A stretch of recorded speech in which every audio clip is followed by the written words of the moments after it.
After a rough day of hiking, I was camped near the southern entrance to the Skogen National Park. I got a pretty solid night's sleep and woke up feeling refreshed, thankful to have found such a great campsite when I needed it the most. The only downer was that the zipper to my brand new sleeping bag snapped apart during the night, which I wasn't carrying any tools to fix. Not a huge problem, but definitely an annoyance. The first section of the day was a normal difficulty section measuring 9.7 kilometers, plus the tiny bit I had left to get out of the national park. The guidebook estimated 5 to 6 hours to hike this. Good morning. Just left camp. It's just after 9. I'm back on the trail. I did not make it distance-wise as long as I wanted to yesterday. But I did do 2 sections. Sections wise were fine. Pretty nice camp by a very nice little beach that I didn't record much from, partly because I was absolutely destroyed. That section was probably the worst day of hiking I've ever done. Partly because it was really rough hiking, and partly because my body was just feeling like I was nauseous, feeling weak. Like, first half of yesterday was feeling great, just trucking along, and then second half was just, I don't know. So anyway, we're on the road again. Today, goal is 2 or maybe 3 sections. We'll see. There's quite short sections here, so I'd like to not have the longer ones all left to the end. But yeah, as yesterday showed, it does depend on how the difficulty is. Today's breakfast. Had some of the dried apple slices that I'm carrying as snacks before I left, but I had planned to use one of those cereal packets, freeze-dried things that I'm carrying. I have one left. But I don't have enough water. And what water I do have left, I want to keep in my camel pack, so I'll go with bar for breakfast on the move. Some cool stuff coming up also that would be nice to make it to in good time. So good thing to have breakfast on the go. Should be some water up ahead too, so I can restock. Okay, we're back out of the forest. Gravel road this time. It's probably going to be a road walk until the end of the section. We're kind of in the stretch between 2 national parks right now, so should be good. And that national park is a really cool mountain, which you can take an alternate and go up. But given that I'm a little bit behind where I wanted to be, there's also a chairlift up, and I really want to see the views and stuff. Since it's not on the actual trail, I don't really care about taking the extra hour to hike 300 meters elevation extra. So I'm gonna see if I can use the chairlift. That would be lovely. Man, you're just walking along minding your own business, kind of just trying to put one step in front of the other, and then you look up and you get that. Holy smokes. Even just on the side of the road like this place sure does have epic views. Turns out I was wrong. Back in the forest, we're 4 kilometers in for the day. So that was like 3 kilometers of road walk or something. Not too bad. And now it's the steep decline. And if I understood the height profile, by the way, if you're gonna hike this trail, get the guidebook. Or the guide, a leaflet or something. It's really good. For each section it has both a map and then a height profile. It's really good to know what's coming. So I expect the steep decline to go for a bit, and then we're gonna have a long and rather slow incline again. So. Ooh.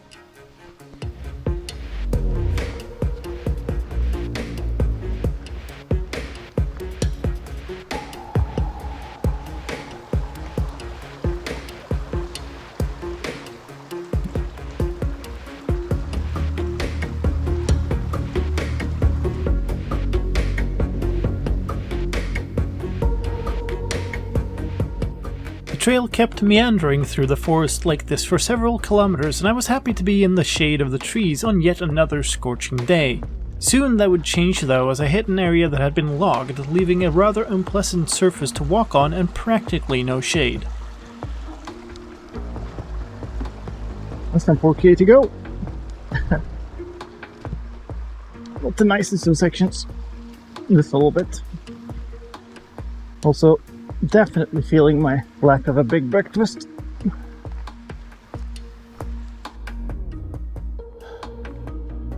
There she is. That's Skuleberget, where we're heading. The mountain. Also, kind of encouraging to hear the road sounds, because I know the big road that I went on the coach going up north went right past the mountain, so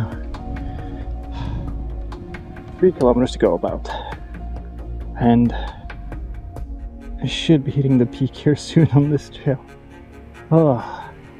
Despite being so close to the end of the section, my poor planning for the day was catching up to me, and my pace had slowed considerably. There's a restaurant at the top of the mountain, which I had been hoping to have a lunch at, which is why I kept going and was reluctant to stop. It seemed within reach, but my energy reserve was all but spent. A single protein bar doesn't fuel all that much hiking. As I reached the highway, I realized I would need to cross it. There was no bridge or underpass. 3 lanes of cars going 90 kilometers an hour. I decided to stop there, have some snacks and rest while observing the road before crossing, and then lucked out with a long gap in traffic just as I crossed. I am just completely out of gas. Completely. There's about 2 kilometers left to go. I expect there to be a little bit of a climb at the end there, which is horrifying in the States. Usually when I start feeling bad, I can look at my pulse on the Garmin and know, okay, yeah, it's about to head up there, but now I'm feeling really bad despite having a normal pulse. So I'm basically just hobbling along the last 2 kilometers now.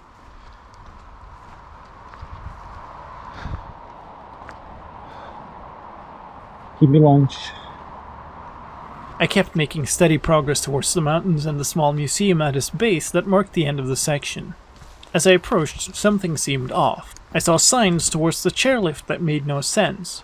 And as I arrived at the museum, I realized that the chairlift base was on the other side of the mountain. The silver lining was that the museum also had a restaurant, so I made the easy decision to sit down for a burger while planning the rest of my day. Despite my weakness and poor planning, I had completed the previous section in less than 4 hours, casting a shadow of doubt over the guidebook I had just recently lauded. Hiking up and down the mountain would take 2 hours and a fair bit of effort. Taking the chairlift would mean an additional 6 kilometers of hiking. I really wanted to see the mountain, but as I was pondering what to do, another cloud of worry appeared on the horizon. The weather forecast for the rest of the week was now a bit more solid, and that said, pouring rain all Saturday. I finally decided that the better plan would be to try to make additional distance to reduce the amount of hiking I would need to do in the rain. I felt a lot better after having that meal and got started on what quickly turned out to be the least peaceful section of the trail.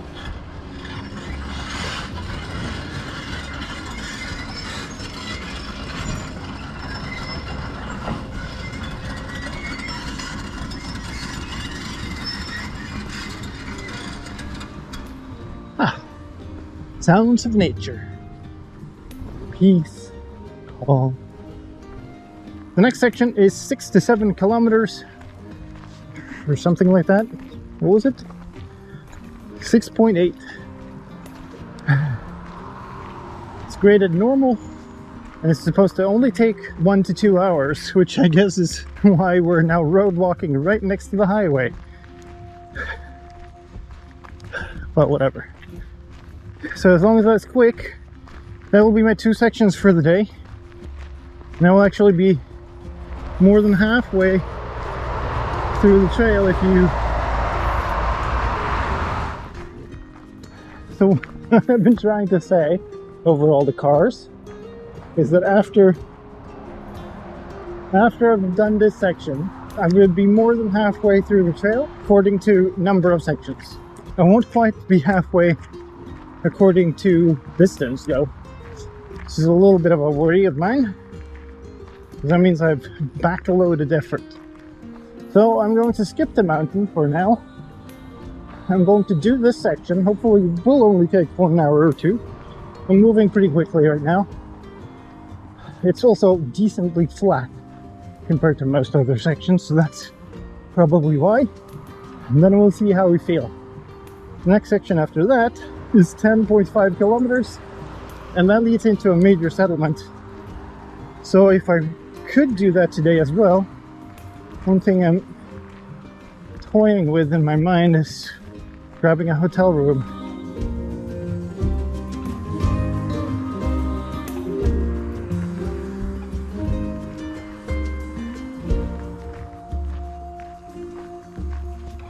Stunning scenery, but the whole section goes right next to freeway.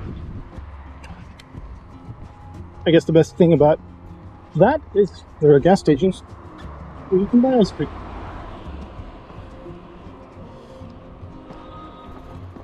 Just look at the view though. I was making good time, completing the first half of the section in only 40 minutes, but then had an issue with my foot that forced me to stop by the side of the road and remove and redo my entire care for my blister, something which took quite a while and turned out rather painful. The trail then finally diverged a bit from the freeway, past a beautiful old church and into the open fields. The sun was out in full force at this point during the day. I was getting absolutely grilled, and the light vegetation that followed also provided only the occasional patch of shade.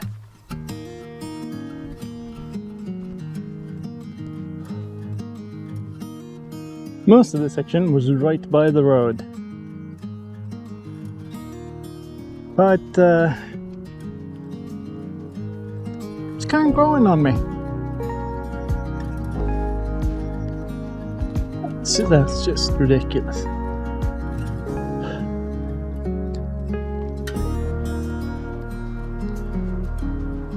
Huh. 1 or 2 spiders, holy moly.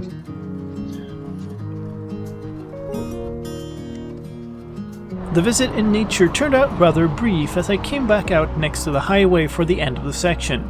With my forced break and the somewhat slower pace afterwards, I completed it in just over 2 hours. The campgrounds here had a cafe, so I rewarded myself with a very tasty brownie while contemplating my options. It was only afternoon, so eventually I decided to move on and start the next section, 10.5 kilometers graded normal. Back out next to the road, but then mercifully rather soon into nature. The path was easy to walk, but again a rather long incline.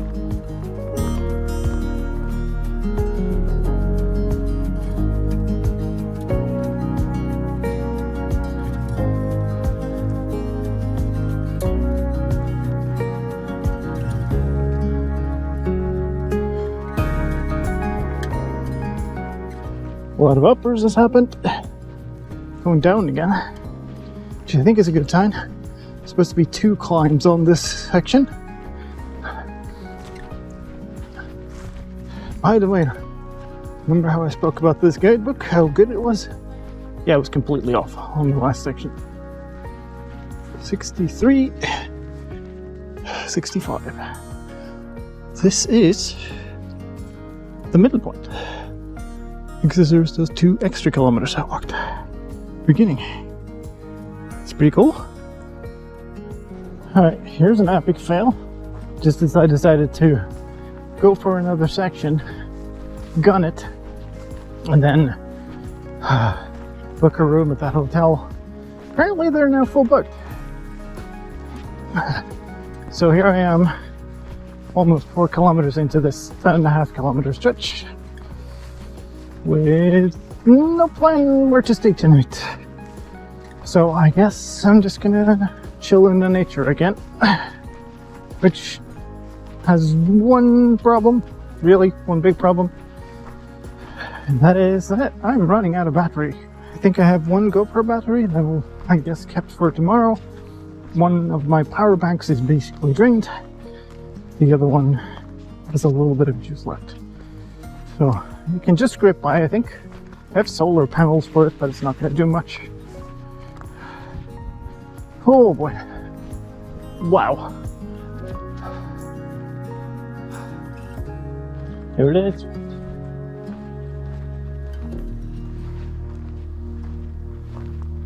Halfway. Oh my god. That is just amazing. I haven't filmed for a bit now. There is a privy and stuff, like a camp. I'm gonna try to stay there. I believe it's like just over a kilometer left. There's also been straight upwards for a long time now. And like, I guess 25 more meters up to go. Up incline. My body's pretty spent. Just want to make it the rest of this way so I can have some dinner. The camp was gorgeously located at a small lake with a small beach and a jetty. I had one of my big freeze-dried meals and set up the hammock. Since the way up had been a road walk, there was easy access to the site by car, and while I was sitting there, a couple came around to let their 2 cute dogs have a swim. One of the other campers set up a GoPro on the small jetty to capture a time-lapse. As the couple left with their dogs, I packed up everything and crawled into my hammock to do some journaling before going to sleep. The heavy bass beat of some electronic dance music filled the air. With the slam of a car door from the parking lot, the voices of 3 young women yelling and cheering drifted in over the camp. The owner of the GoPro just immediately got up to collect the camera. The women then came hollering and chatting through the camp as if there was no one else around, loudly commenting on just about everything. They spent a good few minutes there arguing over whether it was a good time to have a swim or not. In the end, I guess they decided not to, and left through the camp in the same type of whirlwind as when they arrived. As they walked past my drummer, one of them went, "Well, now that's a fancy tent, that's more like it."